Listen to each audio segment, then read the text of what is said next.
He is here. Texans Executive Vice President and General Manager Nick Caserio, who has been busy the last week. Still busy, but kind enough to make time for us. And as we welcome him onto the show right now, as we welcome Nick Caserio in, Ben, let's acknowledge Nick Caserio for a very spicy offseason that has improved this football team. What's going on, Nick? That's a first. That's a new one. So Good morning, fellas. Good morning to the listeners. Hope everybody had a nice spring break off last week. Your week was probably a little more quiet than ours, but no, excited to be here. Thanks for having us. I actually have a serious question for you, Sean. Okay. So if we were to draft Dylan Lobb of New Hampshire, do I have to change my music because that's going to go to him? Or that would be a fun bridge to cross when we get there, Nick. And for those who don't know who Dylan Lobb is, he is the player, he's the running back from New Hampshire who, as the running backs were running to go do their drills at the combine, did the D-Generation X crotch chop to the camera. Oh, yeah. Did that move him, Nick, did that move him up your board? Do you want to tell us? He must be trying to send a subtle message to the Houston Texans. He wants to be a Texan. I feel like, stupid. It's a little bit better than the messages you send about the Notre Dame players, but we'll see who has more weight come draft weekend. Get them crotch chopping. Yeah, absolutely. Yeah, Nick, by the way, whenever Sean suggests a Notre Dame player, and publicly kind of teases you about it, you can never, ever do it because he'll claim that you totally did it because of him. So, you just never acknowledge or indulge Sean in any of these things. Even if you really want that player from Notre Dame, he knows. Shut him down. He knows. So, Nick, as you pointed out, it was a busy week last week for you guys. And we're going to get into all the individuals that are now Houston Texans and all the moves that were made because there's a lot to dig into. But I guess just leading in here in general, what are you most pleased about so far this offseason? Yeah, really the big thing, and we talked about this a little bit at the Combine when we had the opportunity to kind of address the group, but the goal in the offseason is to, as best you can, just try to improve the football team and whatever that entails. So I'd say last week was really the culmination of effort of a lot of folks. The coaching staff was invaluable. The conversations that DeMeco and I had on a daily basis were incredible. And I think the one thing we all have learned, especially in free agency, you have to be flexible, you have to be adaptable, and you just have to be ready to pivot. And you just want to make sure you're prepared. The reality is you can identify X number of players that you hope to have the opportunity to have to your team, but the reality is you're not going to be able to get everybody, and you're going to lose players. But going back to kind of the beginning here, I think the work that the pro scouting staff did in preparation for last week, it really started in January as we started to go through the free agent process. It's not too dissimilar to what we do with the draft. You start with a large pool of players, and you pare it down to I would say, realistic number, a workable number for your team that if you have the opportunity to add those players to your team, you're going to consider them. So you kind of group them accordingly based on their role. And then the big part is valuing the player. Like, what does the market say the value of that player is? You're willing to pay X dollars for whatever you think the player is worth. Now, that doesn't mean there's not going to be competition. So you're kind of subject to the marketplace as well. So I think the big thing is just being prepared, being disciplined, and just going through the process and not getting too fixated on one particular position or one particular player and then start to make decisions that are emotional in nature. You just sort of have to take the emotion out, and you sort of have to take a very pragmatic, diligent, rational approach, and you just kind of keep the dialogue moving. And hopefully we were able to add some players that will be able to help our team here this upcoming season. I'd say free agency is sometimes a little bit like the draft when there's an immediate reaction relative to draft grades, free agency grades, what happened. And I think we all just have to take a step back. And, a lot of that stuff will unfold once the season starts. So we're certainly excited about the players that we had the opportunity to add to our team. By the same token, we lost some players that had a significant impact on the Houston Texans, not only this past year, but in previous seasons as well. But that's the nature of the NFL. But overall, I think we're pleased with how the process went. We're pleased and certainly grateful for the efforts of so many people in our building that enabled us to put ourselves in a position to hopefully make the right decision for the Houston Texans and put the best team out there that's ready to play games on Sundays in the fall. speaking with Nick Caserio, general manager of the Houston Texans. Nick, the way it was reported, it seemed like it was almost a surprise that Danil Hunter was available to you. Had you identified him beforehand as one of those groups, in those groups of guys that you wanted, but perhaps thought that it was out of reach initially? Yeah, we go ahead and grade the players and put them on the board, like I just mentioned a little bit earlier, similar to the draft. And you have that sort of initial period, that 2-day period, right, where you have discussions and dialogue with agents. I think some of the discussions that take place at the combine are a little bit difficult because there's a little bit of a gap. So, we're not really big on meeting with agents at the combine because, quite frankly, it's really not that fruitful. So, but what you're trying to do is just gather information about, what are some of the rumblings? Where is a player going to end up? What are some of the possibilities? And then really, once the day starts on Monday, it goes pretty quick. And then players come off the board. You have agreements in place. But I would say the one thing you have to be careful of is sometimes, even though there's agreements in place, they really don't manifest themselves until actually Wednesday, when you can actually, I would say, sign the contract or go through the medical process and just make sure that you have the player. I'd say it just seemed this year, maybe more than years past, there was a little bit more movement relative to player making commitment one place, and then you kind of saw a change of tune or change of heart, which goes back to what I said a little bit earlier. You just can't get too fixated. If you lose a player, then you just have to go to the next player. So I think what you try to do is, after you kind of get through the first day, take inventory of who's still available, what are our options, and at some point the finances play into it. So we have a budget in place, or we have X number of dollars. Everybody has a salary cap that they're working under. So we had a starting point, and then each player that you add eats into that salary cap. So then you have to decide, all right, if we sign a certain number of players in this area, does that knock us out of one other area? If we sign a player at a higher level, a certain level, are we going to lose a player at a lower to mid-level? So there's a number of moving parts, but as we went through, I think it was Tuesday, right? We were going through the day, and there were still some players that were still out there that were still available. We had discussions. I was probably on the phone last week more than I probably am in 1 week over the course of an entire year. My phone habits are very minimal, probably relative to most folks, but last week, felt like I was literally on the phone the entire week. So part of our job is to just continue to get the information, who's available, what are the options, is the player interested in our situation, are we interested in that player? So I would say, specific to Danil, that was a situation where there was mutual interest on both ends, and then we were able to come to agreement. I think we kind of came to an agreement sort of the end of the day there. It was late in the afternoon, I want to say Tuesday-ish. But that was, another opportunity to add a good player to our team that we feel can help us. But by the same token, that wasn't the last order of business that we had in front of us. So you just have to be ready to act. You have to be very nimble. You have to be it's very fluid. Like, those 2 or 3 days are very, very fluid. And if you have a good process in place and you have good people around you that you can rely on to get information about what's going on about a situation, then hopefully you can utilize it to your advantage and try to make the best decision for the organization. Nick Caserio joining us. Nick, that's interesting that you talk about, guys, that period where they're verbal agreements, but they don't convert to actual contracts until Wednesday. That guys have changes of heart. Like, the ones, there's very few of those, it sounds like, get reported. Like, we saw the one with Eric Kendricks going to the Cowboys. Does that happen a lot more than what we see here publicly? Like, guys saying, hey, yeah, I definitely want to be there, and then they go back on it? No, it's an interesting question. I would say this year it just seemed like there was a little bit more, well, a player seems like he's going one team, and then actually it's a little bit different. And it's never done until it's done. So, but I would say, in all fairness, once you have an agreement in place, we work with a lot of really good agents, and there's a mutual, I would say, understanding and trust that's in place.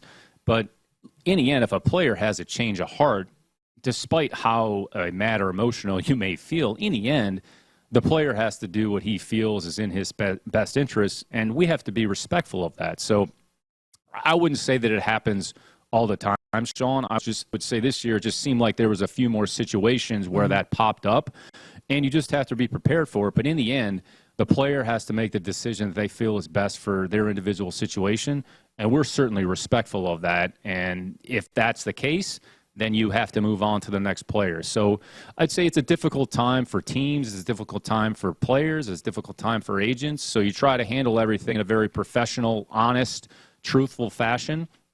And wherever you end up, everybody's going to end up. And then you kind of just move on to the next phase of the team building, which we're starting to transition here to the draft probably a little bit more. There's still some opportunities that are probably out there for us to potentially add players, but our focus and goal is just to add players with the right mindset, with the right mentality that we feel can help our football team. And if he's a good football player that espouses the attributes that we believe in, that resonate with our team, that DeMeco prioritizes, then we'll try to identify those players, and we can get them in the building. Great. If we can't, then we'll just move to the next phase, understanding that the team building is very fluid. So we're going to kind of go to another sort of segment of a fixed time of player acquisition at the end of April, and then once you get past April, there's going to be probably some movement in May, and then we'll have a little bit of window in June where everybody is kind of away. And then once you get back to training camp, there'll probably be a little bit more movement in training camp. Then once the season starts, there's going to be a lot more movement. And we've talked about this on the show as well. Like, there's a number of players that we've added to our teams at different points, whether it was Danny Amendola the week before, the regular season, 2021, or whether there's a player like Derek Burnett who we added midstream, or Taylor Hart who we added midstream or kind of towards the end. Like, that's just part of our job and responsibility, to continue to evaluate and try to find players that can help our team and try to make the most of the situation when it presents itself.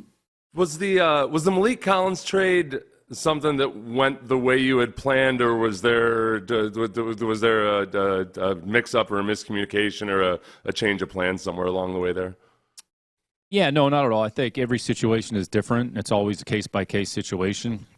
I'd say in the Malik situation, there actually had been different types of interest in the player at different points, going back to last year and then even during the course of the season. But, we felt that, keeping Malik on the team last year was the best thing for us, and he helped our football team and did a number of good things. So our job is to evaluate and assess and listen. That's part of my responsibility to the organization. That's my responsibility to the staff. And in the end, take the information, and then ultimately, whatever decision you make, you're comfortable with whatever the result is, whether it's releasing a player, whether it's signing a player, whether it's trading a player. So I would say in Malik's situation, I'd say there's an opportunity for him to go to a great program or great organization with Kyle and John, and then we felt in the end that was probably the best thing for him and the best thing for us, so that's why we made the decision that we did with his situation. Nick Caserio joining us on Sports Radio 610. So, Nick, the trade late last week, the maneuvering with Minnesota, where you back out of the first round, you're now picking 42nd, pick up a second-round pick in 2025. What was the thought process behind that deal? Yeah, I would say, and we've talked about this, we try to be pretty open-minded and pretty progressive in our thinking, and we're always evaluating information and evaluating situations. So I'd say the way we were positioned prior to the trade, we were picking at 23, then we were picking at 59, then we had kind of a late third and the 2/4. And you have discussions during the course of, I'd say this time of year, I don't want to say you talk to every team, but you kind of talk to every team, whether it's about players. So as an example, with the trades that were done, we did a few trades, other teams have done a few trades, so you're always kind of talking. And then you also have discussion potentially about the draft, about positioning. We had the trade that took place last year between Chicago and Carolina. So different teams are at different stages, and there's going to be different dialogues about different things. So we received a few calls about that pick, and then, we had a conversation with Minnesota about their situation. So we kind of went back and forth, and we looked at the information, and DeMeco and again, we talk about everything, so no decisions are made in a vacuum. So every situation that comes up, we look at everything in totality. We look at everything from a top-down perspective and make sure we understand the ramifications of whatever decisions that we make. And so based on the discussions that we had, and then based on the discussions that we had with Minnesota, when that opportunity was presented, we felt it made sense for us. So we've talked about this on the show as well. The draft is, there's nothing more inexact probably out there than the draft. So some of this is really just about positioning. and potentially pools of players or clusters of players. So let's call it you're picking 23, so probably anywhere from 25 to 40, you're going to probably have a very similar type of player, or you don't know exactly who is going to be, but I would say our college staff has done a phenomenal job. We've met multiple times. We could sit here today right now and maybe have an idea of if we had a X number of players who was going to be available at those spots. Would we have players that we feel comfortable with? Probably the answer is yes. But by the same token, if we were to move out of that, like what's the opportunity cost of moving out of that pick? So, moving back 19 spots or whatever it is to the top of the second round there in the 40s. And I would say when you go back and, you can find good football players all throughout the draft. Yep. So when you go back specifically to, let's call it that area, over the last few years, guys like Petrie, Maffei, Brisker, even last year, Laporta, Mayer, Bergeron, Musgrave, Branch, Jaden Reed. So I would say you look at those football players who have really made a significant impact on their football team. So if we stay at 42, which I'm sure you guys can put some DraftKings betting odds on that, whether or not we're going to stay at 42, but if we happen to stay at 42, we're hopeful that we're going to be able to find a good football player or two that can help our football team. So I'd say a big part of the discussion as well was getting the future second-round picks. So anytime that you can acquire picks in future years, it just creates a little bit more flexibility and optionality for your team and organization. So when you take all the information on face value, in the end, we felt comfortable with the decision that we were making. Does it maybe potentially eliminate a certain pool of players? Potentially, but it doesn't mean we can't come back into the first round. It doesn't mean that's going to be good players available to pick. I would say we've sort of run the gamut here organizationally in terms of draft, I would say picks and or compensation from 21 to not having a first and second round pick to 22. We had a little bit more flexibility. 23, we had some flexibility and we traded up, I would say, to the top of the draft. So every year is different. I think we just try to be as open-minded and flexible as possible, but also be responsible and just not make decisions to make decisions. But the discussions that DeMeco and I had throughout the course of the week and specific to this situation, we both felt comfortable. And so in the end, we made a decision that we felt made the most sense for us, and we'll kind of keep moving forward. It takes some of the starch out of the mock drafts, Nick, just so you know, that you guys don't have a first-round pick. Maybe we can start like a second-round mock draft. Maybe it doesn't have quite the oomph. I'm sure the next thing I'll get, some flack for is the whole, draft party Thursday night. So we'll have to make sure. I was actually curious about that. Maybe I'll have to show up, or we'll have to trade back into the first round. There you go. You sound a lot like when my mom tried to convince me that the powdered milk was just as good as the normal stuff. Okay? No, I will not drink your powdered milk. That's right. Nick Caserio, Texans GM, joining us on the show. So, Nick, Joe Mixon, you make the trade for Joe, and you give him the 3-year, $27 million contract. So you guys obviously very comfortable with Joe Mixon, and I'm certainly curious what your thoughts are on him, what he brings to the table as a player. The one thing I'm curious about, and I know the listeners are, that Joe's been a model citizen in Cincinnati since he got there in 2017. He had the issue in 2014 at Oklahoma. Is that something that when you guys are getting ready to make this trade, that even though it was 10 years, does that enter the conversation, and how do you get comfortable with the fit of Joe Mixon here? No, it's a great question. A lot to unpack, and I'll kind of take it here step by step. So I would say kind of the trade in and of itself, the nuances associated with that.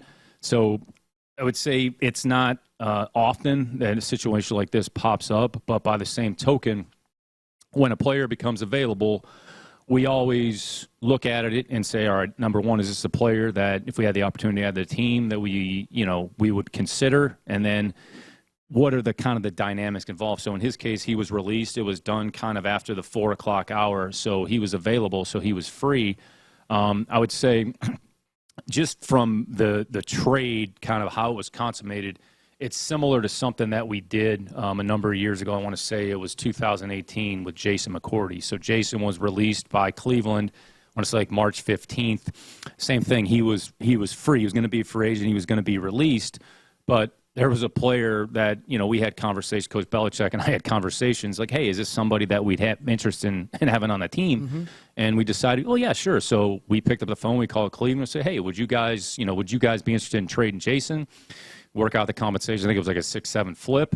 And then they agreed to it. So instead of having a player get released where he becomes a free agent, where you potentially could have to compete for that player, you want to try, if you have conviction and you want the player, like maybe there's something you can do to get ahead of it. So similar to the Jason situation with Joe. He was released. Likely he was going to be, I think he was going to be on the waiver wire the next day at 4 o'clock, and then he would become a free agent, and then you would probably, there was going to be interest in Joe. Joe's a really good player, so there's going to be competition. So we try to get ahead of that. So we picked up the phone, and we talked about it internally first, like number one, do we have interest in the player? Do we think he fits? Okay, we feel good about the player. All right, that's step one. Step two, we'll talk about what you asked about there a little bit relative to his personal situation. And step three was pick up the phone. Hey, would you guys be interested in trading the player? We'll give you, whatever the pick was.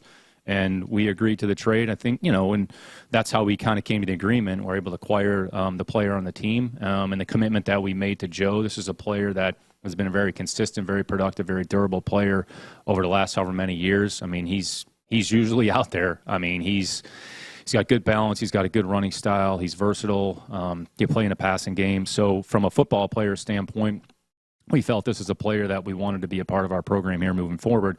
As it pertains to what he went through with his situation, absolutely, you have to consider it. You don't turn a blind eye to situations like that. So I think Joe, like you said, Sean, he's been in the league. He's been a great player.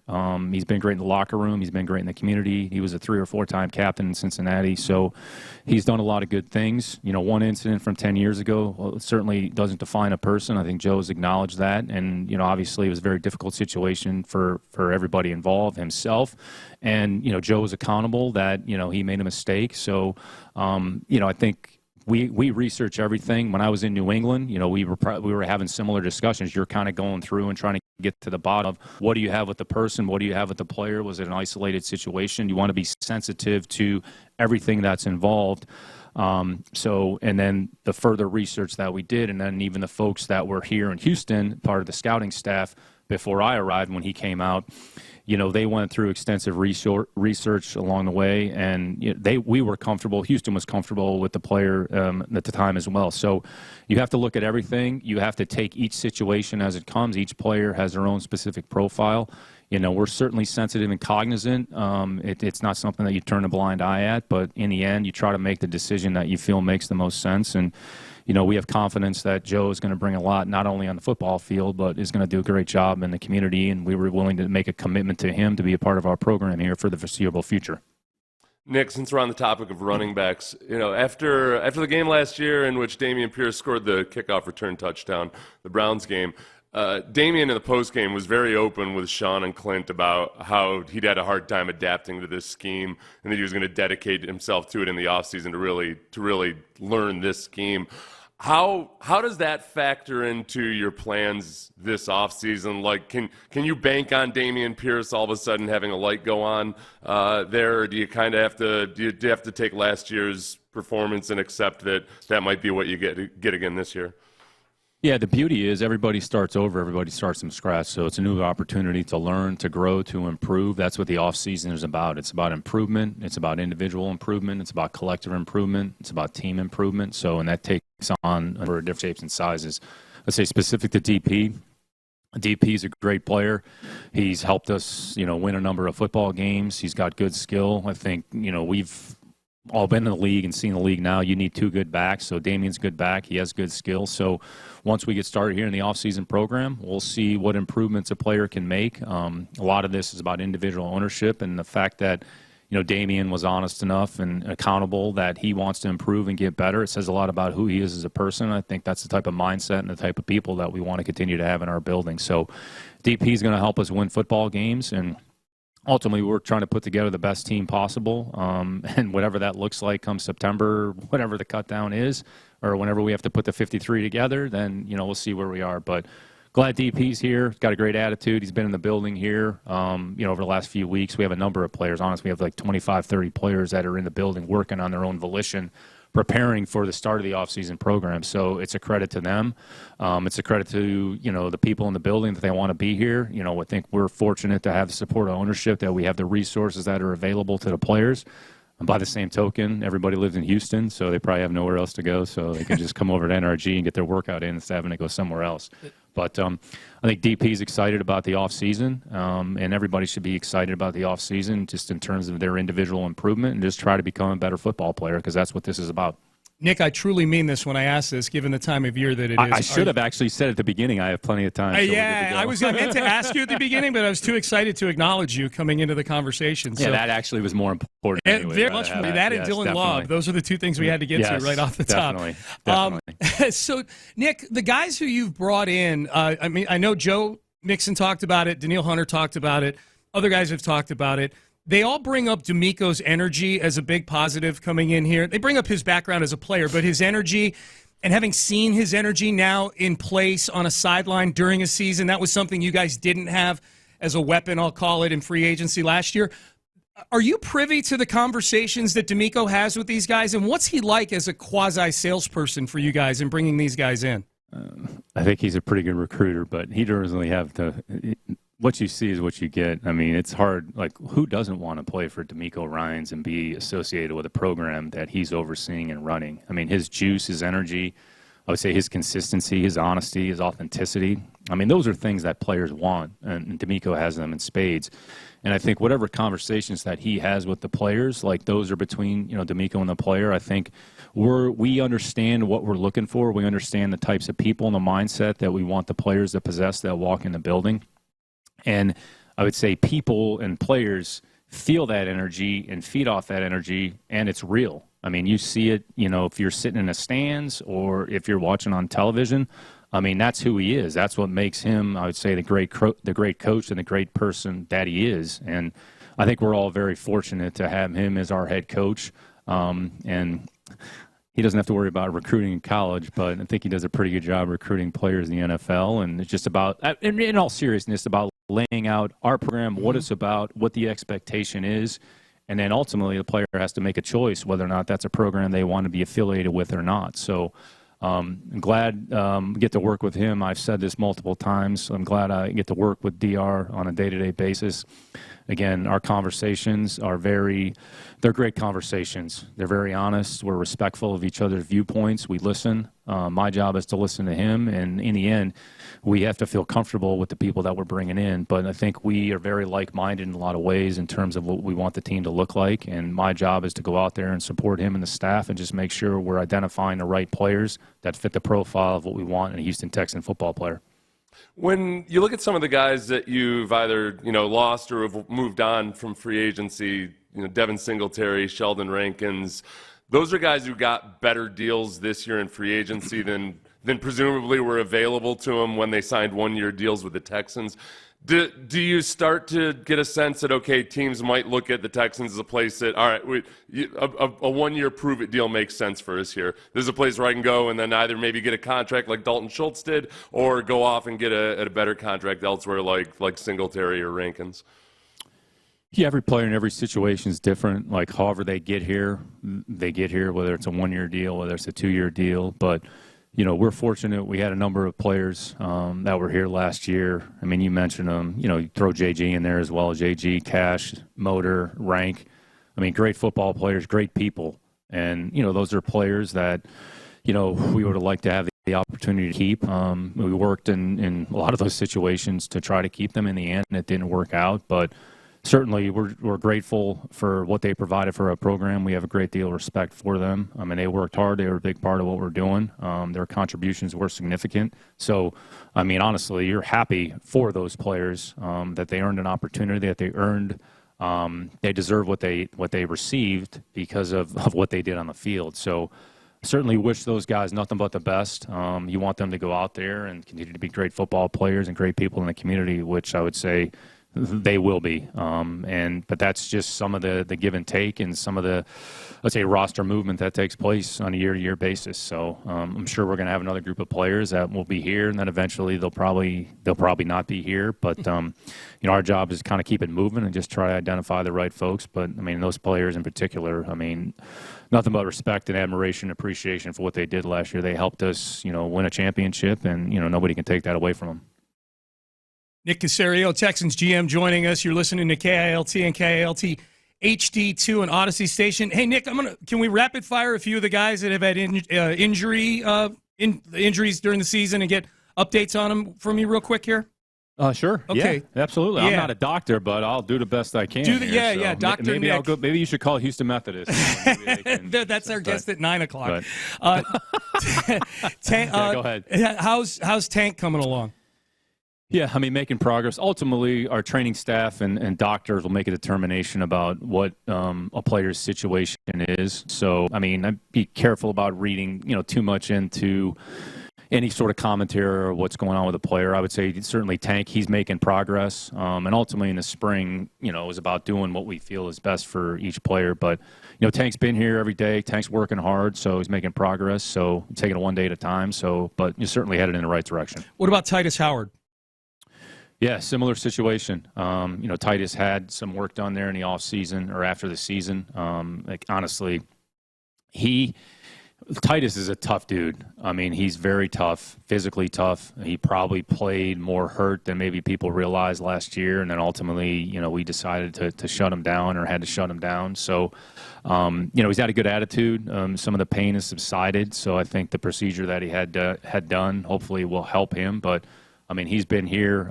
He's been here every day, so he's starting to make progress. So, I mean, really the best thing for all these players is come in, work with our training staff, work with our sports performance staff, kind of take it one day at a time. As far as what the timing is when they're going to be on the field, we're not really too caught up in that. As long as you're just making progress and moving in the right direction, that's the most important thing. But certainly, I would say those two players you just mentioned are certainly, headed in the right direction. And then Kenyon Green, where is he at right now? Yeah, honestly, KG is probably as far along as he's been at any point. So, he's dealt with a lot, and I think he's excited about the offseason here. So I think this will be the first really offseason that he'll actually have the opportunity to train and actually go through an offseason program. So certainly moving in the right direction, doing some things outside the building that are hopefully helping him become better football players. So, I mean, as long as they work hard, as long as they have the right attitude, as long as they show up, as long as they're diligent and consistent, they're going to improve. And in terms of when they're on the field, we'll do what's best for the player. We'll do what's best for the team with really the eye. The most important thing is kind of making sure that they're ready to go for training camp when we need them. So we'll go through the spring, and once we get a little bit closer here, I think the official offseason program starts April 15th, so we'll kind of see whoever shows up, where those players are at that time, and then as we get into May, we'll kind of see what sort of progress they've made. But all three of those players have done the right things. They've done everything that we've asked them to do. They've approached it with the right mindset and mentality. So, certainly encouraged by the progress that they're making. The last one, Nick, and obviously this is a different situation. It's not a football injury, but it's a medical situation. But Dylan Horton put the statement out last Monday, so we'd be remiss not to ask you about that and Dylan Horton and just what do you feel like I guess just your thoughts on his situation, obviously, but then the run up to him because he mentioned he wants to get back to football again. Yeah, I mean, it's tremendous, like where he is with his situation. And I would say the thing that's honestly been the most inspiring has been his attitude the whole way through. I mean, he hasn't bitched one time about his condition, about his situation. He's had a very positive approach. And that's a lot for a young any person to handle, let alone a 22, 23-year-old kid who went through a rookie season, who played, 8 to 10 games, and then all of a sudden gets diagnosed with cancer. But I would say can't say enough about how Dylan has handled it, just his attitude and, where he is. And, from just a person health standpoint, to see that, knock on wood, his situation is under control and it's in remission. Hopefully we'll put everybody's mind at ease. But he's a great kid, a great human being, and it's really a human story more than it is a football story. So I would say that situation, you probably take a little bit more slowly because you don't want to necessarily exacerbate anything or put the player in a position where he's maybe not quite ready. So that's a true one day at a time. He's probably behind some of the other folks, but honestly, that's irrelevant more than anything. The fact that he has his situation under control is a credit to him and honestly a credit to the doctors that he's worked with. So I think we're fortunate to have some of the best medical folks in the world in Houston, and our players reap the benefits as a result. So, but happy for Dylan and where he is. Yeah, and with Dylan Horton, the thing that really jumped out at me watching him both his last year in college and then last year was like, man, that's a big dude. And you look at him as a defensive end, but he can go down and play inside. And DeMeco Ryans, it fits that bill to a certain extent. So the way the offseason unfolded or free agency unfolded, it felt like, okay, you guys signed Denico Autry. He'll be nice, opposite of Will Anderson. He can go down and play defensive tackle on passing downs. But then all of a sudden, Danil Hunter comes into the fold. Are you looking at Denico as a guy that's going to rotate at defensive end? I mean, he doesn't strike me as a guy who could be a full-time 3-technique, or am I wrong on that? Yeah, I think what we try to do is just create some front flexibility. So we have some guys that can play on the end of the line of scrimmage. We have some guys that are specifically interior players. We have some players that maybe have some outside-inside flexibility. So I'd say we have a lot of players that have a lot of experience, that have played a lot of football. I mean, even on the inside. I mean, Fadakasi has started 33 games over the last 2 years for Jacksonville. I mean, Settle played 400 snaps last year. Khalil gave us some, 200 or 300 snaps last year. And then we have some guys that could kind of float inside that play on the perimeter as well. As a matter of fact, we're kind of working through free agency. I'd say there might be a player or two that pops up where we can add them to the group. So we're going to play 8 or 9 defensive linemen. DeMeco has said this. It starts with the front. So we're just trying to create as much flexibility and optionality in front as possible. I would say specific to Denico, I mean, this guy's a badass. I mean, this guy's a junkyard dog. Like, if you go into a dark alley, like, you want this guy behind you. Like, this is a bad MFer. I mean, and a really good football player who cares about football. And we've had to play against him over the last couple of years in, Tennessee, and then he was in Indianapolis. But glad he's on our side, and, we're excited about what potentially he could bring to our front. How about Azeez El-Shaair? As long as we're doing scouting reports, kind of close things out on all the bigger names in the class. And get Sean to pronounce it properly, and me too as well, but mostly Sean. We're going to go through the entire team. No. Just Azeez will be the last one we do this on. I promise. I'd say Azeez is a football playing Jesse. I mean, what did he have? 160 some tackles last year. I'd say, and this is out of, respectfully, Zaire Franklin is a damn good football player. I'm just saying there's some similarities between those two players. Yeah. I would say that their play style, how they play. Azeez has a lot of leadership, has a lot of toughness. Obviously, he has experience playing in this defense and playing for DeMeco. But, I mean, this was a guy that if we had the opportunity to add to our team, quite frankly, like we tried to add him to the team last year, and it didn't work out, and then we had to play against him, and I think he made every tackle in the Tennessee game. Yeah. So, but, I mean, awesome dude. Like, his story, I mean, not to get into his story, but, like, his story coming out of Florida Atlantic, undrafted, kind of how he got on campus. I mean, the more time you spend with him, matter of fact, the coach that recruited him to Florida Atlantic is Nick Caserio. Nick Caserio and I were together in New England. Nick's out there with Coach McVay and the Rams right now. But I would say the fact that Azeez is where he is, I mean, honestly, it's a credit to him and his toughness and his resilience. And the guy's a good football player, and we think he's, going to be a big asset to our team and our program.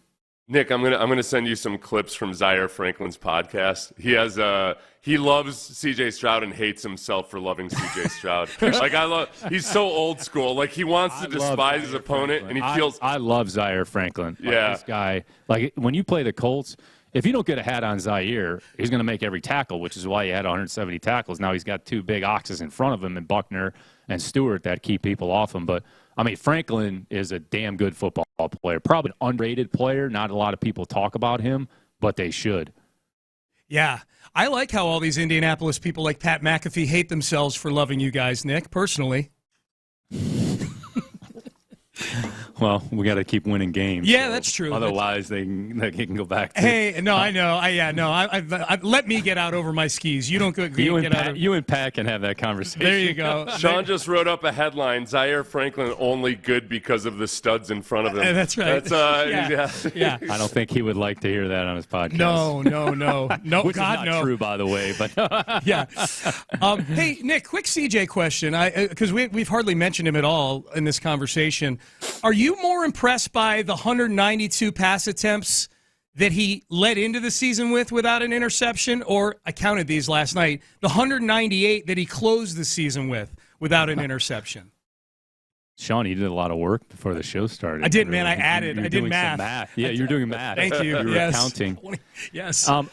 Really, what those two, I would say, statistics show is just decision making is at a premium at that position. And CJ is very conscious of taking care of the football, understanding where to go with the ball, understanding maybe how to mitigate a play and not make it a bad play. But the most important job the quarterback has, among many things, is taking care of the football is number one. So if you take care of the football, then you at least give yourself an opportunity offensively to score points or do something. I mean, I know it's a simple way to look at it, but if you look at it through these terms as a quarterback, if you end every possession in a kick, so what does that mean? It's either going to be a field goal, a PAT, or a punt. Mm-hmm. That means you didn't give the ball to the other team. So I know it's kind of a simple way to look at it, but then when you look at kind of how CJ has played, how he played last year, he was able to take care of the football and make good decisions. I'd say for all of us, I mean, it's only going to get harder. So now we have a year under our program. There's 17 games or 18 or 19 games, however many we played, of CJ playing. So there's a lot of good coaches in this league. So we're going to have to figure out ways to continue to improve on our end and make adjustments where necessary. But when a quarterback takes care of the ball that well, it just puts the offense in a better position, and you don't put the team in harm's way. Texans GM Nick Caserio joining us. Nick, I guess we'll we'll talk to you again probably closer to the draft, and then of course you and I will do our Smack Off preview on the show when May and June roll. More important than the draft, probably more than likely. So, if there's not going to be any mock drafts because everyone's going to be mad because we don't have first round picks, are we going to have to do a pre-draft call? We probably will, but that's okay. Yeah. No, there'll still be. We'll mix it in. We'll mix it in. You traded out of the first round just to get out of a press conference. That's there might be some truth to that. Actually, that sounds like this is where we find out if Omar is standing right there next to Nick. It was a little insight back to when we used to have to go sign up for classes in person in college. That was kind of like I had a lot of thinking like that going on. That's great. You had some do it for you. Don't worry. Oh yeah, all the football. Yeah. All the preferential treatment you get at Cornell. Cornell with the football team. It's a big football. Professor factory. calls you down at the beginning of this semester. It's like, listen, you're screwed. Yeah. You're gonna get a big time treatment? No, you're screwed, Seth. Yeah. Well, Nick, we successfully made it through this conversation without me getting any push notifications that a player that I still want got signed. So get back to work, okay? I'm happy to please. No, thanks for the time, fellas. Thank you, Nick. We appreciate the time very much. Thanks, Nick. Appreciate you. All right. There you go. Texans Executive Vice President and GM Nick Caserio joining us. Probably the longest conversation we've had with him, and he's got the most work to do.